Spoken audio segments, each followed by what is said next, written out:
2 నిమిషాల వీడియో తయారు చేసినాము, అది ఒక్కటి పెట్టాల్సిందిగా కోరుకుంటున్నాను.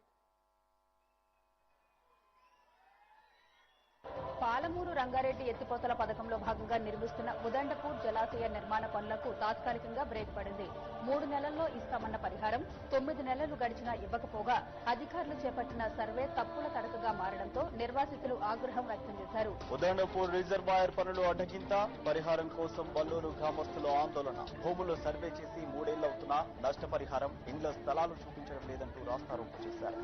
సీఎంను కలిసేందుకు వచ్చిన నిర్వాసితుల్ని పోలీసులు అరెస్టు చేసి పంజాగుట్ట పోలీస్ స్టేషన్ కు తరలించారు. ఏ అధికారి ఎందుకు సమాధానం చెప్తలేరు? ఇవన్నీ నిలదీసి అడిగితే మీరు ఏం చేసుకుంటారో చేసుకోండి అని. అప్పుడు ఇస్తాము ఇప్పుడు ఇస్తాము అని చెప్పి పొంగడమే ఉంది తప్ప కానీ మాకు న్యాయం అయితే జరగట్లేదు.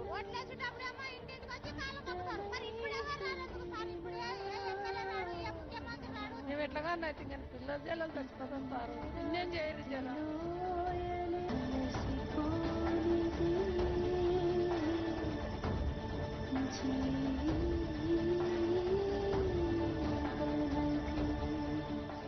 యనమల రేవంత్ రెడ్డి అని నేను ఉదండపూర్ కింద ఉన్న విలేజెస్ R&R ప్యాకేజ్ ఈ రోజు వరకు కంప్లీట్ కాలేదు. 2022లో అధ్యక్ష అవార్డ్ పాస్ అయినా కానీ కూడా వాళ్ళకి ఈ రోజుకి ప్లాట్ చేయలేదు, షిఫ్టింగ్ కాలేదు, ₹1 కూడా వాళ్ళకి చెందలేదు అధ్యక్ష. తప్పనిసరిగా ఈ శాసనసభ కాలంలో పాలమూరు రంగారెడ్డి పూర్తి చేసి 12 లక్షల ఎకరాలకి నీళ్లు ఇస్తామని చెప్పి నేను సభాముఖంగా మనం చేస్తున్నాం. పాలమూరు రంగారెడ్డి లిఫ్ట్ ఇరిగేషన్ సంబంధించి సంపూర్ణంగా ఈ 5 సంవత్సరాలు పూర్తి చేసి నీళ్లు అందించడమే మా అందరి ముందు లక్ష్యం. దాన్ని పూర్తి చేస్తాం. మా అనిరుద్ధ్ రెడ్డి అడిగితే ఈ రోజు అన్ని ప్రాజెక్టులకు సంబంధించి పాలమూరు రంగారెడ్డి ఎత్తిపోతల, Kalwakurthy project, Bhima project, Koilsagar project, Nettempadu project, ఈ రోజు ప్రతి ప్రాజెక్టు మహబూబ్ నగర్ జిల్లాలో ఉన్న అన్ని సాగునీటి ప్రాజెక్టుల భూ సేకరణకు ఎన్ని వందల కోట్లైనా మొత్తానికి మొత్తం భూ నిర్వాసితులకు వాళ్ళందరికీ నష్టపరిహారం ఇచ్చి భూమి సేకరించి రాబోయే 2 ఏళ్ల ప్రాజెక్టులు పూర్తి చేయడానికి ప్రణాళికలు సిద్ధం చేసినాం. మా అనిరుద్ధ్ రెడ్డి ఎన్నాళ్ళ నుంచో మా ప్రాజెక్టుకు R&R సరైన న్యాయం జరగలే. న్యాయం జరగాలి అని అంటే ఈనాడు ఆ ప్రాజెక్టుకు సంబంధించిన R&R నిధులు 100% మంజూరు చేసి ఈ రోజు ఆ ప్రాజెక్టును పూర్తి చేసుకోవడానికి మనం అడుగులు వేస్తున్నాం.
ఉదండపూర్ వాసులకు, ఇక్కడ విచ్చేసిన మన అచ్చంపేట ఎమ్మెల్యే వంశీకృష్ణ గారికి కూడా, అదేవిధంగా మా కార్పొరేషన్ చైర్మన్ శివసేన రెడ్డి గారికి, ఉబేదుల్లా కొత్వాల్ గారికి, అదే సరితమ్మ గారికి అందరికీ ప్రత్యేకంగా ధన్యవాదాలు.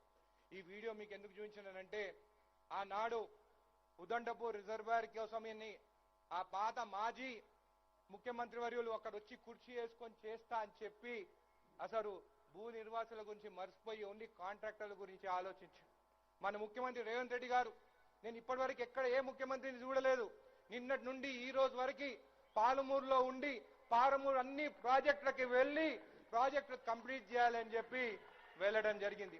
దాని తర్వాత 3 రోజుల కింద ఉత్తమ్ కుమార్ రెడ్డి గారు రాత్రి 12ంటికి ఫోన్ చేసి ఉదండపూర్కి వస్తాము, బహిరంగ సభ పెడతారా అని. నేను పెడతాను, ఎందుకంటే సీఎం రేవంత్ రెడ్డి గారు ముఖ్యమంత్రి అయిన తర్వాత IIIT శంకుస్థాపనకు వచ్చినారు, కానీ బహిరంగ సభ లేకుండే. ఖచ్చితంగా ఇక్కడికి వస్తే మేమందరము ఆహ్వానిస్తాము, మేము ధన్యవాదం తెలుపుతాము సీఎం రేవంత్ రెడ్డి గారికి అని చెప్పి 2 రోజుల క్రితం నుండి ఇంత పెద్ద ఎత్తున మీరు వచ్చినందుకు ప్రత్యేకంగా మీకు ధన్యవాదాలు తెలుపుతున్నాను. అయితే R&R ప్యాకేజ్ ఇస్తామని చెప్పి ఇవ్వలేదు. రైతులు రోజు కానీ ఉదండపూర్ వాసులు రోజు బయటికి వచ్చి అక్కడ కొట్లాడుతుంటే కూడా ఏనాడు రాలేదు. నేను ఒకటే అడుగుతున్నాను, వాళ్ళు అంటున్నారు భయానికి వచ్చినాని. అరే మీరు మంత్రులు ఉన్నప్పుడు ఎమ్మెల్యేలు ఉన్నప్పుడే మేము 10 ఏళ్ళు భయపడలేదు, ఈ రోజు ఎందుకు భయపడతాం? మేము ఈ రోజు ఇక్కడికి వస్తుందంటే నేను అనుకున్నాను ఇక్కడికి వస్తే బహుశా రేవంత్ రెడ్డి గారు ఇక్కడికి వచ్చి ఏదైనా బటన్ ఒత్తితే వాళ్ళకి R&R ప్యాకేజ్ పైసలు వస్తున్నాయేమో అని అనుకున్నా. కానీ నిన్న పొద్దుటి నుండి ఉదండపూరు, వల్లూరు, తుమ్మలకుంట తాండా, రేగడిపట్టి తాండా, చిన్నగుట్ట తాండా, ఒంటిగుడ్సే తాండా, శామగడ్డ తాండా వాళ్ళందరూ నాకు మెసేజ్ పెడుతూ ప్యాకేజ్ రేటు కూడా పెంచినారు, మా అకౌంట్ల డబ్బులు పైసలు పడుతున్నాయని చెప్పి ఆనందంగా చెప్తున్నారు.